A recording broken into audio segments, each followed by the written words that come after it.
Our agenda will be to complete the presentations from the employee groups, followed by budget amendments by members of the House. So, Michael, I thought we had one bill on the agenda. House Bill 1016 by Toscano. He is requested to lay it on the table. So moved. Second, a motion and a second to lay House Bill HB 1016 on the table. We'll need to vote on the board on that. 1, 2, 3, 4.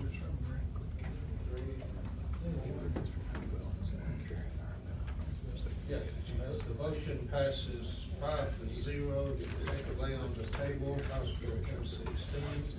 That has been done. I thought I had a second when it came in. Email.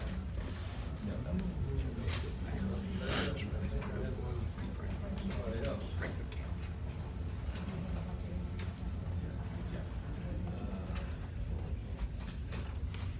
House Bill 331. Delegate Yancey would like for Chairman Poindexter to carry over HB 331 to 2019. I need to let him know if they want to carry it over. Wasn't announced on the agenda, that's correct. We'll do that next week. Okay, let's proceed to the presentations. Is Ron here, Ron Jordan? Zero. Okay, we'll move on to the State Police Association. Mr. Hutt, welcome, sir. Thank you. Would you like me to podium, Mr. Chairman? Yes, sir, I would. Thank you. We're gonna try to get the microphone to work too. Thank you, Mr. Chairman. Members of the committee, Wayne Huggins representing the State Police Association. Given the latest of the hour and the length of your agenda, I'll try to make this very quick. First of all, let me say thank you on behalf of the troopers and special agents of the state police for what you did for us last year. It was a major step forward. However, hope is that it's not viewed as the final step, but rather as the first step. And what I thought I would do in these few minutes is give you a quick update on where we are and how we think those raises may have impacted the Department of State Police. In 2016, we had 157 sworn separations that included retirements and resignations. In 2017, we had 147 separations and resignations. In 2017, they knew the raise was coming, and even though the reduction was modest, nonetheless it was a reduction. In January, the month we just completed, we had 11 separations. So if we run that out across the spectrum of 2018, it would mean that we would have about 130 or so separations this year. Certainly better than 157 and 137. It seems to be heading in the right direction. However, we have currently 216 sworn vacancies and 136 non-sworn vacancies. That's in the field. Sworn positions yet to be filled. We have a basic school going on right now. There are 53 in that school. We're going to start second school in May with about 50 in that school. If we graduate 100 people this year, and if we lose 130 this year, the 216 vacancies we currently have is going to grow from 216 to almost 250. So while we appreciate what happened last year, we've got a long way to go to catch up, and that's the reason I referred to what you did last year as hopefully a first step as opposed to a last step. The last thing I would mention to you is this, is the financial implications of these separations. We estimate that it currently costs about $93,000 to train and equip a trooper. From the moment they enter the academy until the moment they graduate, we're spending almost $95,000 on each trooper. Each time we lose a trooper, we lose that investment, and the position will stand vacant anywhere from 18 to 24 months. And now we have to re-spend it. The last thing I will share with you is an anecdotal story that Governor McAuliffe told me.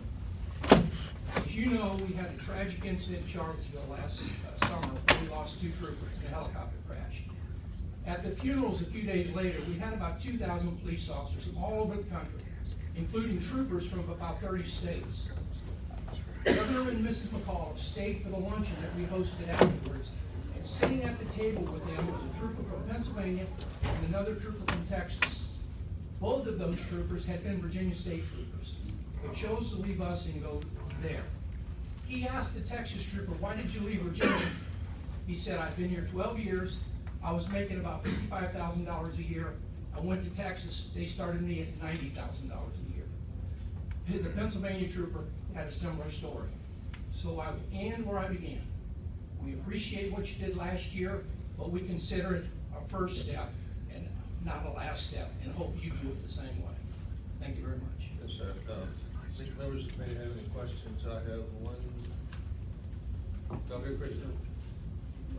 What's the normal, when you have these graduating classes of 50, for example, are you pretty confident that you'll be able to get all 50 hired?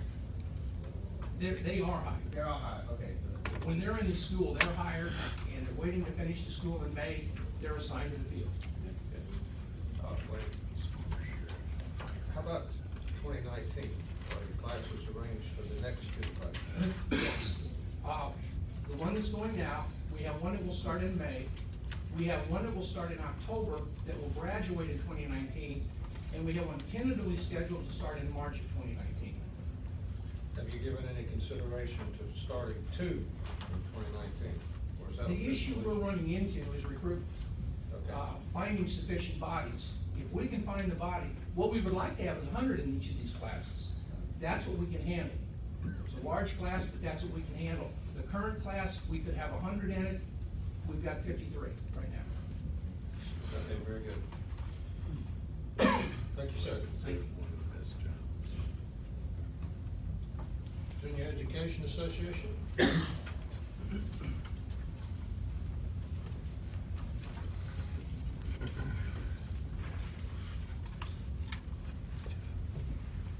Mr. Chairman, members of the committee, my name is Jim Livingston. I'm a middle school math